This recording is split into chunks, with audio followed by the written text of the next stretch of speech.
So, you know what I have a lot of? Socket chisels.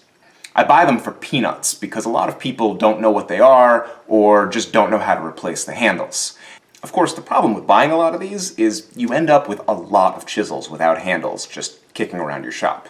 And even if you have a lathe, which I do, you might not want to spend the time to make handles for all of these chisels. Doing one isn't a big deal. Doing 20 or 30 is a time-consuming project.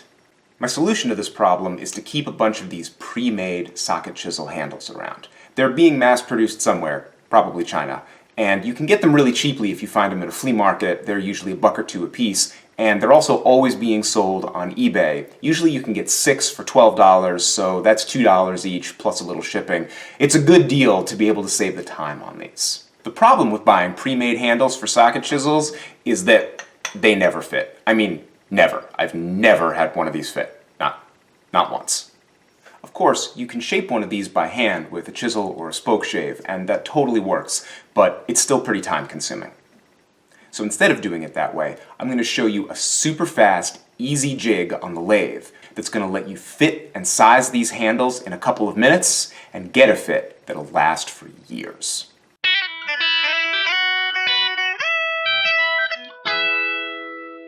To size these handles quickly and easily on the lathe, I'm going to chuck in a piece of hardwood and center drill it out to a diameter that's just a little bit smaller than the thickest part of the handle. In this case, that's 1 inch. The great thing about this jig is that it's more or less self-centering. So if we look at one of the chisel handles right here, you can see that at the factory, this must have been the drive end. You can see where the spur center would have bit in, and it's perfectly center drilled right there. So I can fit that into my tailstock. So if I just put this into this hole that's a little bit undersized, and then bring my tailstock in, I should be able to turn on the lathe and have it spin nice and true. To fit the handle to the socket, I'm just going to go in with a flat nose scraper and go back and forth a little bit. I'm more or less guessing here. Then after I've taken a little bit of material off, I'll take the handle and twist it into the socket. And the rust and gunk from the flea market or the tag sale that's in that socket is going to help make a mark on the handle. That mark is going to tell me how deeply the handle is penetrating into the socket and also if I've got the shape right.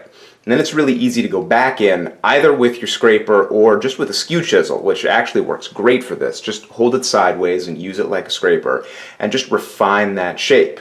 Take it out and test it. Look at where the marks are and use that to guide your work as you continue to go forward. Now the one thing that you do have to watch out for is that it's possible to get a handle that goes in nicely but is still loose because it's too narrow up at the top of the socket. So you just have to check that really by eye and make sure that you've got a tight fit there. And then when you pull the handle out of the socket, make sure whatever marks or burnished fibers you have go all the way to the top of where the socket is going in.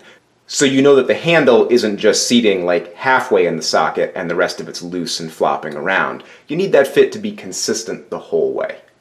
Hey, I love making these videos, but every time I make one, I'm taking time away from my real job, doing furniture making and fabrication.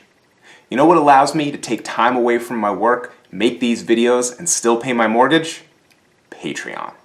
My patrons make it possible for me to take the time out of my regular job and turn out quality content. And I really have to thank them, especially my newest patron, Shayna David, who's not only the most recent person to sign up for early access and exclusive rewards, she's also my second highest patron ever. And she's put me really close to reaching my first $100 goal. So thanks a ton, Shayna, and thanks to everybody else on Patreon.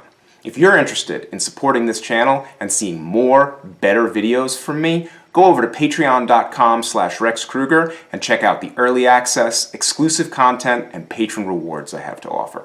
And thanks very much.